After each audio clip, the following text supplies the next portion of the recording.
Ramah, Darom. I'm Sammy. I live in New York City and teach first grade. I have been going to camp since Solalim 2007, and I've been on Sevet for the past 5 summers, including 1 summer as a madricha on Ramah seminar, and most recently, Rosh Hashanah Shoafim this past summer in 2019. I am so excited to be able to share one of my favorite stories with you today, the Magic Pomegranate.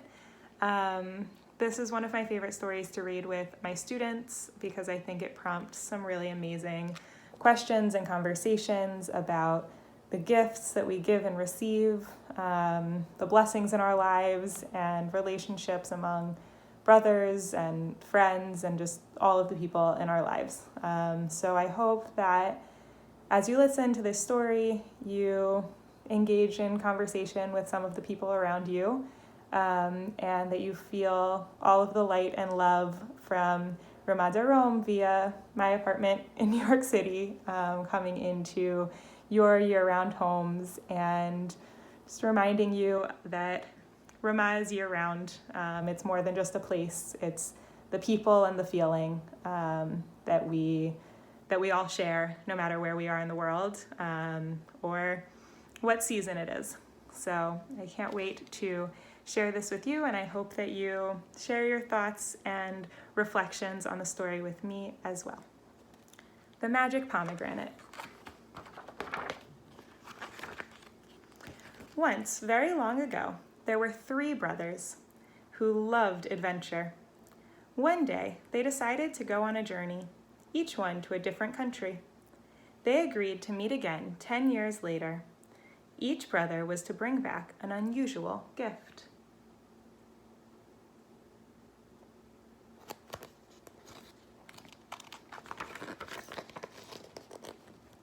The oldest brother decided to go to the west.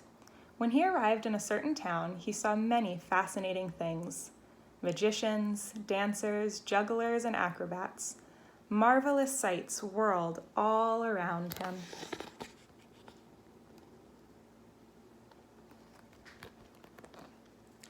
As the brother watched the entertainers, he saw one magician hold up a magic glass. Through the glass, the magician could see the most distant corners of the kingdom.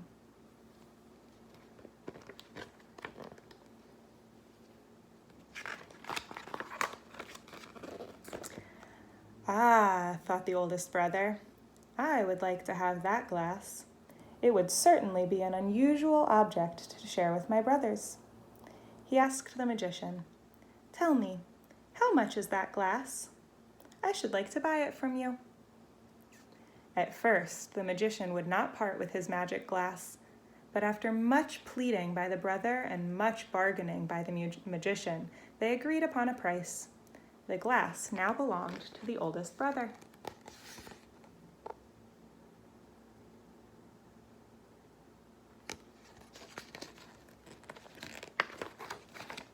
The second brother traveled to a country in the east. Wherever he went, he kept his eyes open, and his mind as well. He was always looking for the most unusual gift that he could bring back to his brothers. One day, he heard drum beats coming up from the shop of an old carpet seller. They drew him to the store. The seller called out, "Carpets for sale! Beautiful, wonderful carpets here."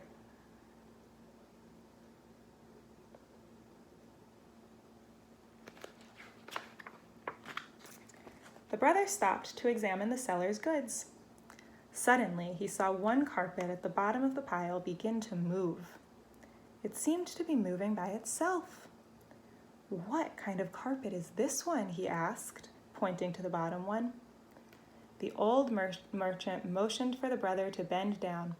He whispered in his ear, "This is a magic carpet.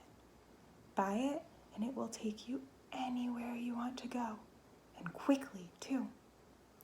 So the second brother bargained with the carpet seller until they settled upon a price. The brother left with the magic carpet, satisfied that he had a most unusual gift.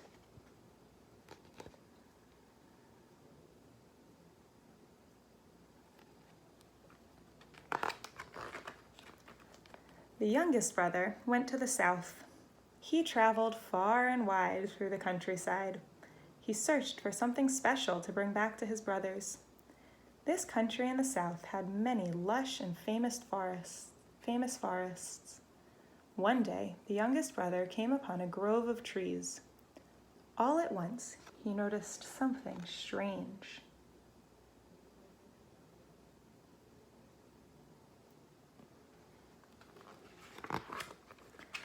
One tree in the grove was a different shape than the hundreds of other trees around it. It was a pomegranate tree, covered with orange-red blossoms. It was the most beautiful tree he had ever seen. But as the youngest brother came closer, he saw that the tree had only one pomegranate. "This is strange indeed," thought the young man. "A pomegranate tree with only one pomegranate." He approached the tree slowly. He laughed to himself as he thought of the story he would tell his brothers about the pomegranate tree with many blossoms, but only one fruit.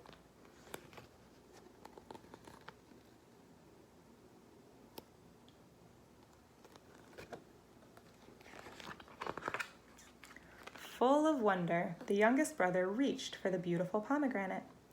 The fruit fell into his hand even before he could pluck it. At that very moment, another pomegranate burst from one of the blossoms. The youngest brother looked down at the pomegranate in his hand. He said to himself, "This must be a magic pomegranate. But what magic does it perform, I wonder?"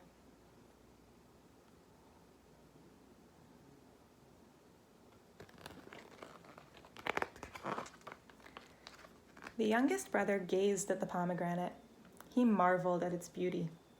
"Its shape is perfect," he thought, "crowned with the crown of King Solomon." He walked away from the tree slowly, still looking at his mysterious new treasure. Before he left the grove, he looked back to see the pomegranate tree once more, but the tree had vanished. "Now I know this is a magic pomegranate," the youngest brother thought, "and so this is what I will bring back to my brothers."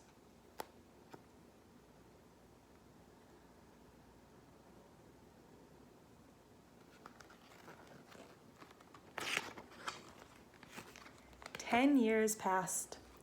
When the three brothers met as they had planned, they embraced with delight.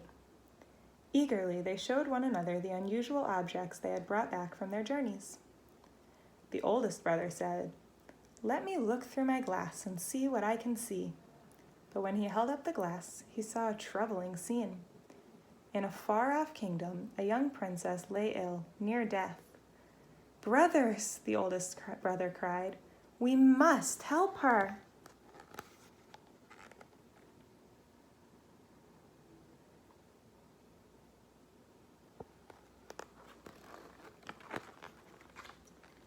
"Quickly, dear brothers," said the second brother, "get on my magic carpet and we will fly there." In what seemed like seconds, the three brothers arrived in the far-off kingdom.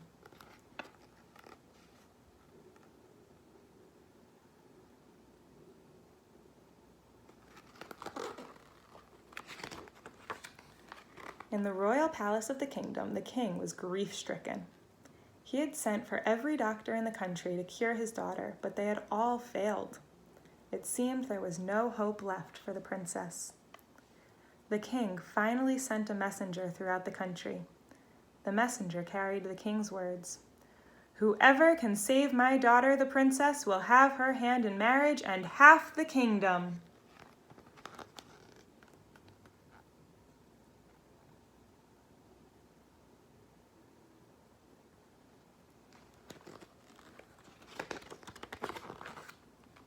As if in a dream, the youngest brother heard a voice whisper inside him.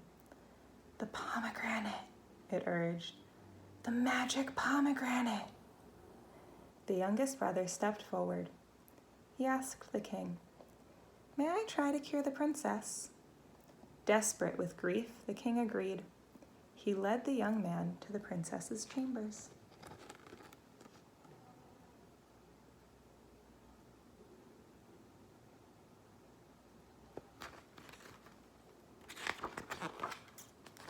In her room, the princess lay deathly ill on her bed. She was beautiful, but pale with sickness. The youngest brother approached quietly. He sat down by her side. Then he took the pomegranate from his pocket. He cut it open with gentle care, carving each juicy seed from its place. He fed the rich red kernels to the princess, one by one.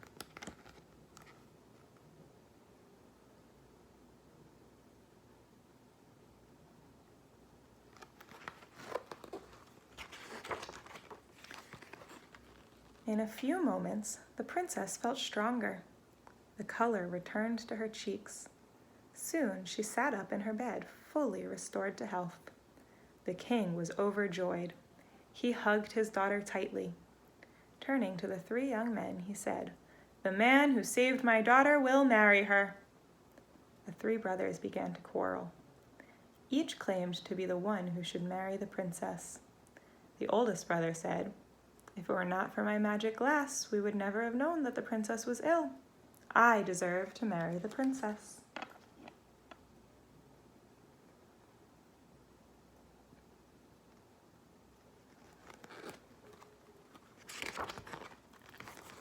"But brothers, it was because of my magic carpet that we could arrive so quickly," argued the second brother.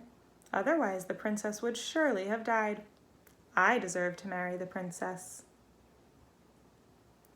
Finally, the youngest brother said quietly, "It was my magic pomegranate that healed the princess. I deserve to marry the princess."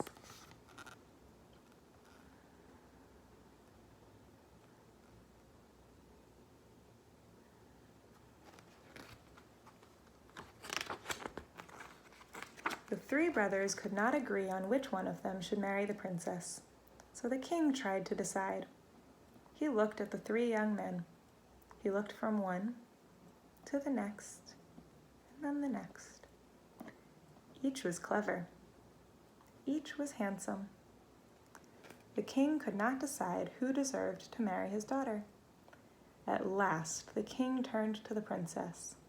She was as wise as she was beautiful. He asked her, "Knowing you are wise, my daughter, tell me, who do you think deserves to marry you?"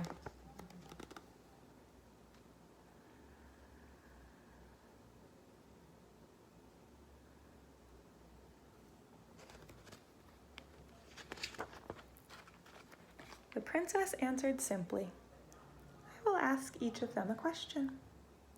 She turned to the oldest brother and asked, "Has your magic glass changed in any way since you arrived in this kingdom?" "No," answered the oldest brother. "My glass is the same as always. I can look through it and see to every corner of this kingdom." Then the princess looked at the second brother. "Has your magic carpet changed in any way since you arrived in this kingdom?" she asked. And the second brother answered, "No, my carpet is the same. I can fly anywhere on it, as always."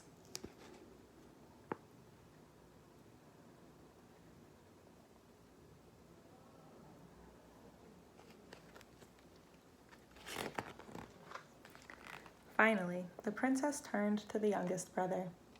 She asked, "Has your magic pomegranate changed in any way since you arrived in this kingdom?"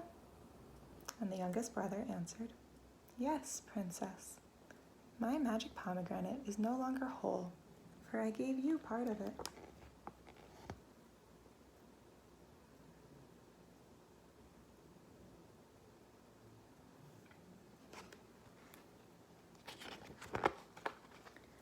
The princess then turned to all three young men. She announced her decision. "I will marry the youngest brother," she said. "It is he who performed the greatest good deed, because he gave up something of his own." The brothers and the king understood the wisdom of the princess. The youngest brother had given most freely, most selflessly. So the reward that he earned was the most treasured.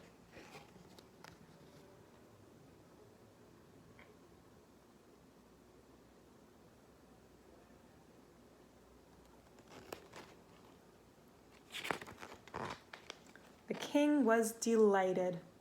The other two brothers nodded in agreement. The princess and the youngest brother were married in a beautiful wedding. Then the king said, "From this time on, I appoint the 3 brothers and the princess to serve as my royal advisors." And so it was.